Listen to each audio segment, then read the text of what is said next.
متعلما وكن مستمعا وكن محبا ولا تكن خامسا।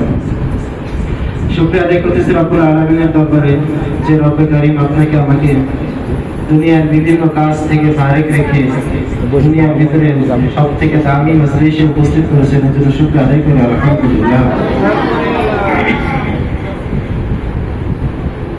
আজকে যে আমরা মহতিম মজলিসে উপস্থিত হতে পেরেছি, এজন্য আল্লাহ তাআলার কাছে বেশি বেশি শুকরিয়া আদায় করতে হবে।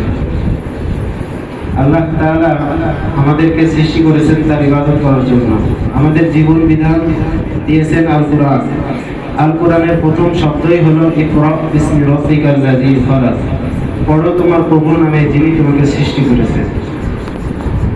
আমি যে হাদিস তেলাওয়াত করেছি, হাদিসের ভিতরে আল্লাহ নবী সাল্লাল্লাহু আলাইহি ওয়াসাল্লাম বলেন, কুন আলিমান, তোমরা আলেম হও, তোমরা কোরআনের শিক্ষায় শিক্ষিত হও। যদি তোমরা না করো তখন মুতাআল্লিমান, আলেমদের ছাত্র হও। প্রথমে বলছে আলেম হও, যদি আলেম না হতে পারো আলেমের ছাত্র হও। যদি ছাত্র না হতে পারো তখন মুস্তামিআন, তাহলে তাদের কথা তোমরা শোনো। আর যদি তাদের কথা শুনতেও না পারো তখন মুহিব্বা, অন্তত তাদেরকে মহাব্বত করো, তাদেরকে ভালো চোখে দেখো, তাদেরকে ভালোবাসো। এতটুকু যদি না পারো লা তাকুন খামিসা, তোমরা 5 নাম্বারটা হয়ো না, শয়তানের ওয়াসওয়াসা গ্রহণ করো না, শয়তানের পদব্রজ গ্রহণ করো না, অনুসরণ করো না। তো আল্লাহ রাসূল সাল্লাল্লাহু আলাইহি ওয়াসাল্লাম প্রথমে বলছেন আলেম হইতে, আলেম না হইতে পারলে আলেমের ছাত্র হইতে। আর আপনারা তো অনেকে আলেমের বাপ হচ্ছেন, হাফেজের বাপ হচ্ছেন, মাশাআল্লাহ, আপনাদের অনুভূতি অনেক ভালো। এখন যতটুকু খুশি লাগতেছে কিয়ামতের ময়দানে যখন একটা হাফেজদেরকে ডাক দিবেন, যখন হাফেজের বাবা মাকে তাজ পরিধান করাবে, তখন সেই সময় কি লাগবে আল্লাহ জানে। আল্লাহ তাআলার কাছে দোয়া করি, আল্লাহ তাআলা যেন আমাদের সকলকে জান্নাতের ভিতরে একত্রিত হওয়ার তৌফিক দান করেন। একটা কথা, মাদ্রাসা আমরা ছাত্র দিয়েছি, উস্তাদেরও দায়িত্ব আছে, অভিভাবকদেরও দায়িত্ব আছে।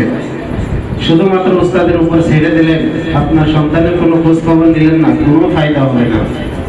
দেখেন, আপনি চিন্তা করেন, এই অনুষ্ঠানের জন্যই আমি অনেকের কাছে ফোন দিছি, ফোন দিয়ে অনেকেই বলতেছে আমার হাটের দিন, আমি অমুক জায়গা মাছ আনতে যাবো, আজকে আমার হাটের দিন, আমার অমুক ব্যস্ত। কি আফসোস, একদিন চিন্তা করছেন যে আপনি 3 মাস অথবা 1 বছর একটা ফসল লাগায় 1 বছর আপনি পরিবার চালাবেন, আর আপনার সন্তান এমন একটা ফসল যে ফসল আপনি দুনিয়াতেও ভোগ করবেন, আখিরাতেও ভোগ করবেন, তার জন্য আপনার একটা দিন 2টা ঘন্টা সময় হয় না। আফসোস। আল্লাহ রাসূল সাল্লাল্লাহু আলাইহি ওয়াসাল্লাম বলেছেন 3টে কাজ মরার পরেও জারি থাকে, তার ভিতরে একটা হলো নেককার সন্তান যে তোমার জন্য দোয়া করে, মরে যাওয়ার পরে যে তোমার জন্য দোয়া করে। এমন কোনো ছাত্র নাই এখানে প্রতিদিন মাগরিবের আগে জিকির হয়, সবার জন্য দোয়া হয়। এমন কোনো দিন নাই যেদিন বড় হুজুর এলাকাবাসীর জন্য, গার্জিয়ানের জন্য দোয়া করে না, কবরবাসীর জন্য দোয়া করে না। কোন ছাত্র এমন নাই, আর সেই সন্তানের প্রতি আপনি একটু সময় দিচ্ছেন না। একটা বিষয়, আরেকটা বিষয় হলো কামাই দেওয়া। আপনার সন্তানকে পড়াতে দিয়েছেন, মাদ্রাসায় ভর্তি করেছেন, সমস্যা অবশ্যই থাকবে, ঝামেলা অবশ্যই থাকবে, তবে নিয়মের ভিতর দিয়ে সমাধান করতে হবে। আপনি ছুটি নিয়েছেন একদিন, ছেলে বলতেছে একটু পেটে ব্যথা করতেছে, একটু মাথা ব্যথা করতেছে, ভালো লাগতেছে না, বিকেলে যাবে না, বিকেলে বলে সকালে যাবে না, আপনি বলেন ঠিক আছে আদরের সন্তান, না, আপনি রেখে দিলেন, আপনার সন্তানের ক্ষতি করবেন। যে নিয়ম আছে নিয়মের ভিতরে চলেন, আল্লাহ তাআলা অবশ্যই বরকত দিবেন। সন্তান চাইবে, তাদেরকে ওয়াসওয়াসা দিচ্ছে শয়তান সব সময়, আপনি তাদের কথা শুনে মাদ্রাসায় পাঠালেন না, পরবর্তীতে ভালো ফলাফল চাবেন, এটা কিন্তু হবে না। এদেরকে মহব্বত করবেন, আপনারা যেমন মহব্বত করেন উস্তাদরা তার থেকে বেশি মহব্বত করে।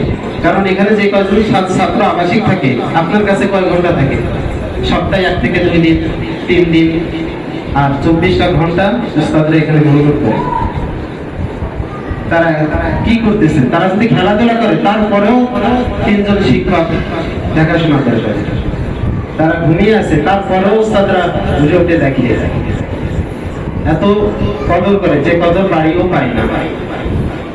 মহাব্বত আপনারাও করেন, আমরাও করি। দুইজনের মহাব্বতও লাগবে, শাসনও লাগবে। মনে রাখবেন যে ছাত্ররা যে বেশি চিল্লায় বা বেশি একটু মারাধরা করে সেই ছাত্রকে সে উস্তাদ বেশি মহব্বত করে। এই জন্য তার প্রতি সে খেয়াল। আপনার ছেলেকে যদি, সন্তানকে যদি না বকে, না চিল্লায়, না খেয়াল রাখে, মনে করবেন যে আপনার ছেলেকে মনে হয় খেয়াল করতেছে না। তো যাই হোক, একটা ঘটনা বলে শেষ করব। আমরা এত পরিশ্রম কেন করি? আমাদের শিক্ষকদের মূল্য আপনারা কোনোদিন দিতে পারবেন না, একমাত্র আল্লাহ তাআলা ছাড়া। একটা ঘটনা উস্তাদের কাছে শুনছি যে এক বোর্ডিং ম্যানেজার ছিল, একটা বোর্ডিং লোক ছিল, বাবরসি। তারে ছাত্ররা একটু মস্করা করত। লোকটা ছিল সাদা সিধে। তাকে বলতো উট, বলতো যে উট আসছে খানা নিয়ে, উট। আর কি করে উট বলতো তাকে। তো একদিন বৃষ্টি পড়তেছে, বৃষ্টির মধ্যে ভিতর খানা